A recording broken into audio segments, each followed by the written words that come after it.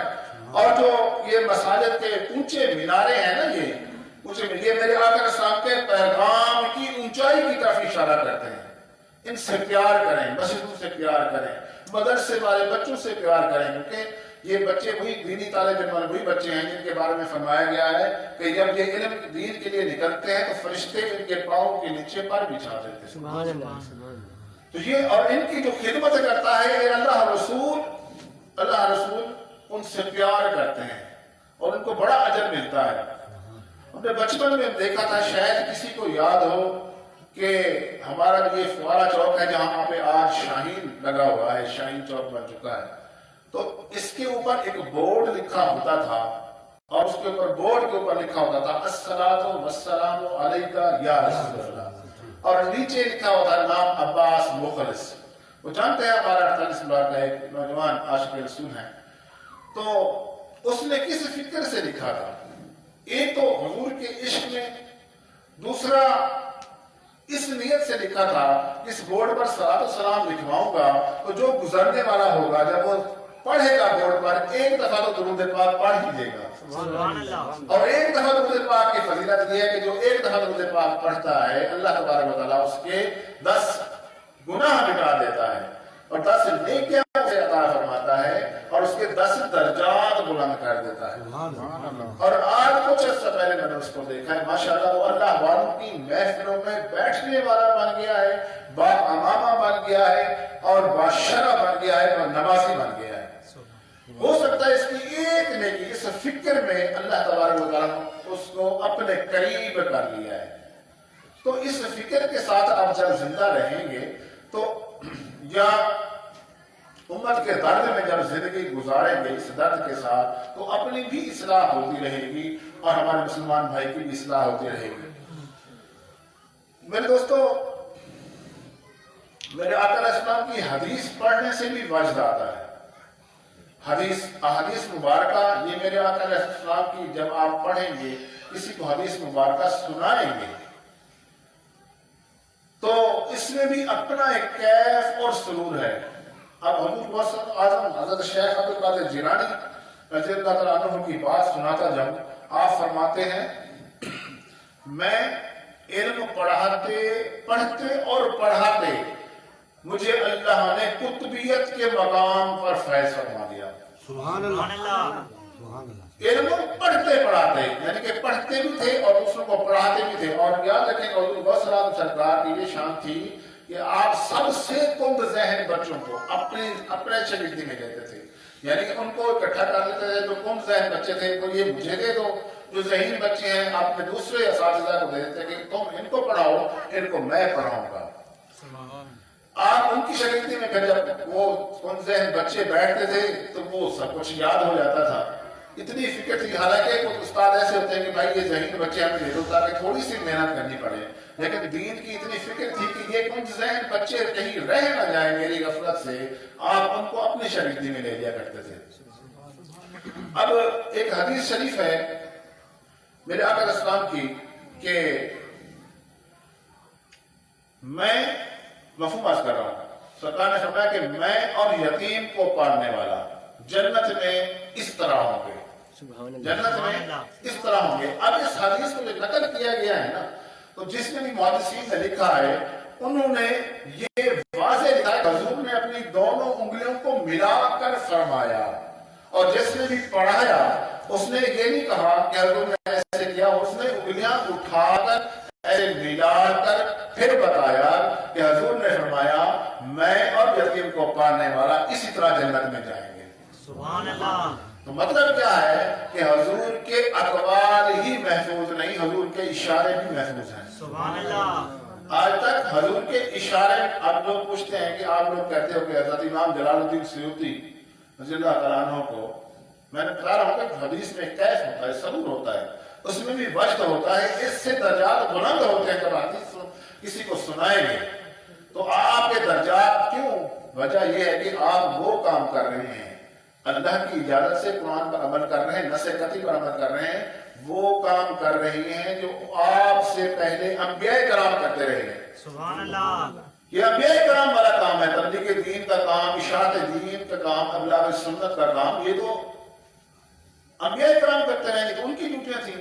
لیکن حضور خاتم النبیین ہیں، اس کے بعد اتنا بڑا مقام اس امت کو ملا ہے کہ فرمایا میرے آقا علیہ السلام نے بلغوا انی ولو آیا، بلغوا انی ولو آیا، پہنچا دو میری طرف سے، اگرچہ ایک ہی آیت تمہیں، ایک ہی فرمان تمہیں یاد نہ ہو، تم آگے پہنچا دو۔ اب یہ پہنچانے کی ذمہ داری آپ یہ سمجھتے ہیں کہ صرف علماء کو ہے، یا صرف مشائخ کو ہے، یا صرف جو ہمارے شیخین کلیمین ہیں، پیر طریقت ہیں، ان کو ہے؟ نہیں، جو بات آپ سنتے ہیں اس کو ایسے یاد کریں کہ آپ دوسروں تک پہنچا سکیں، منوان، اپنی طرف سے نہیں، منوان ویسے ہی بیان کر سکیں، تو تب آپ دیکھیں گے آپ کی زندگی میں کیسے تبدیلی کیسے آتی ہے۔ تو میں کہہ رہا تھا کہ حضرت امام جلال سیوطی کے بارے میں کہ آپ نے حضرت علیہ السلام کو بیداری میں 72 مرتبہ دیکھا، سبحان اللہ، 72 مرتبہ۔ انہوں نے کتاب لکھی خصائص کبریٰ، خصائص کبریٰ لکھی، تو اس میں میرے آقا علیہ السلام کے فضائل بیان کیے۔ جب آپ کے فضائل بیان کیے، جب آپ کا حسن و جمال لکھا، جب آپ کی مبارک مقدس پیشانی اور بال مبارک کا ذکر لکھا، آپ کے خط و خال لکھے اور آپ کے لمحائے مبارکہ کا تذکرہ اس میں کیا، تو صبح کو یہ آپ لکھ رہے ہوتے تھے، شام کو آقا علیہ السلام آپ کو زیارت کرا دیتے تھے۔ سبحان اللہ، تو وہ تنقید کرنے والے کہتے ہیں کہ یہ کیسے ہو سکتا ہے؟ تو ہمارے علماء بیان کرتے ہیں، آپ دیکھیں، آپ جو سائیکل چلانے والا ہے نا، سارا دن سائیکل چلاتا ہے، سائیکل پر کام کرتا ہے، شام کو وہ بھی خواب میں سائیکل چلاتے ہوئے دیکھ رہا ہوتا ہے، یا جو کار چلانے والا ہر وقت کار چلاتا ہے، ڈرائیور ہے، تو وہ شام کو خواب میں بھی کار چلاتے ہوئے دیکھ رہا ہوتا ہے۔ اور جو سرکار کی حدیثیں پڑھتا ہے، احادیث مبارکہ پڑھتا ہے، دوسروں کو بتاتا ہے، تو شام کو حضور ضرور اس کو جلوہ دکھاتے ہیں۔ سبحان اللہ، یہ تو ایسی کوئی بات نہیں ہے۔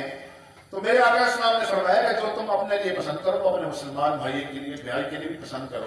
اب یہ جو طالب علم ہے مدرسے میں بتا رہا ہوں کہ ان کی خدمت، ان سے پیار جب آپ کریں گے تو اللہ اور اس کے رسول راضی بھی ہوں گے، اور اللہ تبارک و تعالیٰ آپ کے درجات بھی بلند کرے گا اور آپ کو بہت ساری مصیبتوں سے دور کر دے گا۔ جب اس فکر، کیونکہ یہ نمائندے ہیں حضرت علیہ السلام کے، حضرت محمود غزنوی رحمۃ اللہ، آخری بات کہہ کر انشاءاللہ خطاب کی طرف لے جاتا ہوں۔ حضرت محمود غزنوی علیہ رحمہ اللہ کے ولی گزرے ہیں، بادشاہ تھے لیکن اللہ کے ولی تھے۔ ایک دفعہ ہندوستان کی گلی سے گزر رہے تھے کہ آپ نے ایک طالب علم کو دیکھا، وہ ایک دکان اندر چراغ جل رہا، اس کا روشن دان کھلا ہوا ہے، وہاں سے روشنی چھن چھن کے باہر آ رہی تھی۔ اب بہت سارا اندھیرا ہوتا، تھوڑا سا چراغ بھی روشنی کافی کر دیتا ہے، تو روشنی چھن چھن کے آ رہی تھی۔ وہ طالب علم وہ روشنی میں کتاب کو لے جاتا، پھر اس میں سبق لائن پڑھتا، پھر اس کو اندھیرے میں آ کر یاد کرتا، جب یاد کر لیتا اگلی لائن کے لیے پھر جاتا۔ یہ جو بادشاہ ہے اس نے دیکھ لیا کہ بچہ بڑا ماشاءاللہ شہدائی ہے۔ اچھا، محمود غزنوی کہتا ہے کہ مجھے 3 جو ہے نا وہ پریشانیاں تھیں، 3 چیزیں ایسی تھیں جن کے بارے میں مجھے شک تھا۔ مجھے ایک شک یہ تھا کہ قیامت آنی بھی ہے کہ نہیں، یا ہم ایسے سنتے آ رہے ہیں، ایک شک ذہن میں گزرتا تھا، لیکن میں نے کسی سے ذکر نہیں کیا تھا۔ دوسرا، ان کے باپ کا نام تھا سبکتگین، کہ میں واقعی سبکتگین کا بیٹا ہوں، تو یہ بھی شک تھا۔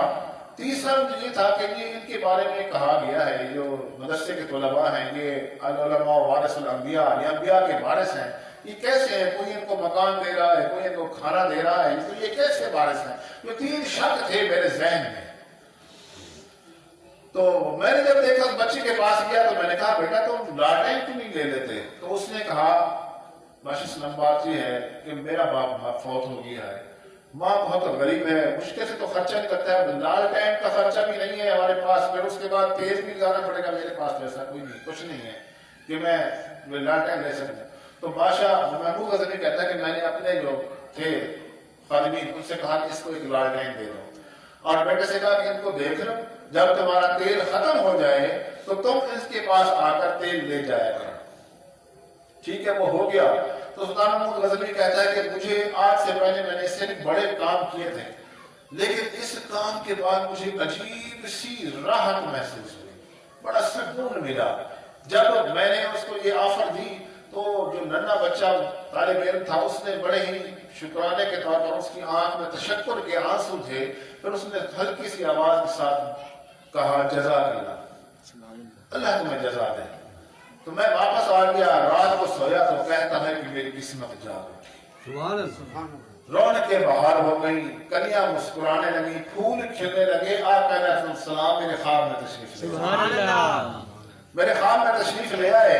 وہ کہتا ہے نا کہ چر ہویا مینو ترلے لیندیاں کدی موڑ میرے ول وعدہ، چر ہویا مینو ترلے لیندیاں کدی موڑ میرے ول وعدہ، خواب میرے وچ ایک بار جے آویں میں ساری عمر نہ جاگا. سبحان اللہ.